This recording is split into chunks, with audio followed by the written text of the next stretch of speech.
You're listening to today's inspirational message on the Proverbs with Kurt Bjorklund.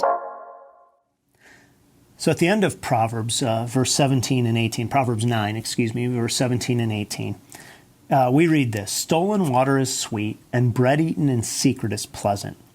But he does not know that the dead are there, and her guests are in the depths of Sheol." Now that is one of those proverbs that you read and you say, wait. What is that saying? Stolen water is sweet, bread eaten in secret is pleasant.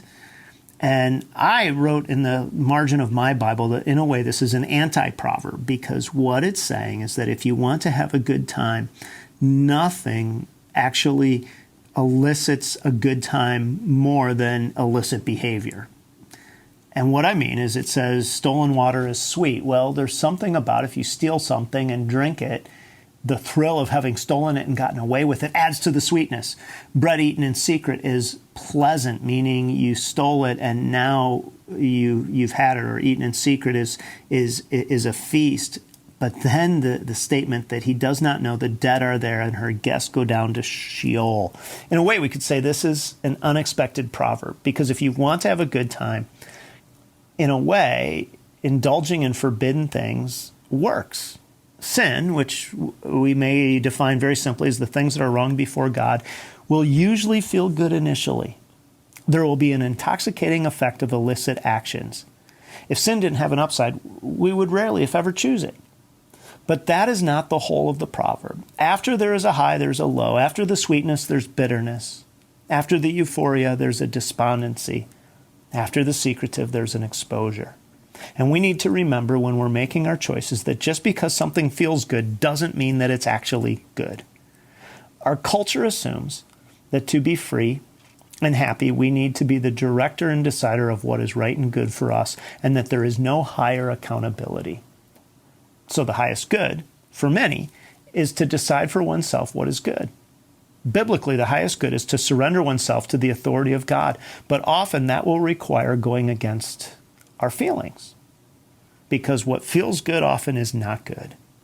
Now, certainly in this text, there are some probable sexual overtones.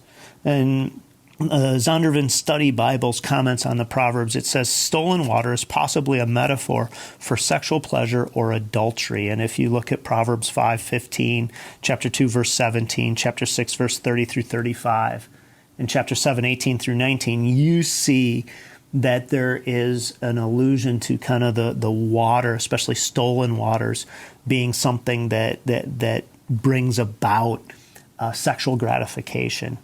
And certainly this could apply to really any illicit gratification. This is what the commentator Fox says about this. So choosing something illicit, however, what we need to understand, will not live well over time. There will be pleasure, but it will be short-lived.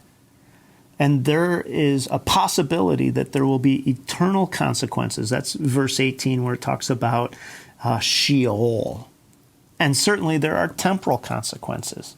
Galatians chapter 6, verses 6 through 9, talks about this idea that whatever we sow, we reap. And here's what really we need to remember, and that is that sin doesn't age well.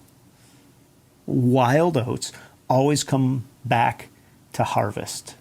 It may take years, in some cases decades, but what feels good today may not be good for you or for me. Now, God's grace renews our standing with Him after we've been in a season of sin. And it's through His work in Jesus Christ that we have standing with God. And even in having that status, and even though it's as if we'd never done it before God, there can still be earthly consequences in our lives. So if you have happened to step out of bounds for a season, can I just encourage you today to run to the grace of Jesus and resolve to no longer enjoy the pleasures of sin for a season. Hebrews 11:25. It is better to surrender to God's ways, even when it doesn't feel as good as it is to pursue what is outside the bounds of God's revealed word that does feel good. In fact, you could just put it this way: I won't trade my future happiness and well-being for a short-lived season of feel-good adventures. And if we can bring that into our minds with the pleasures that are in front of us, that are contrary to the Word of God, we can be wise in the choices that we make. Thanks for joining us here today.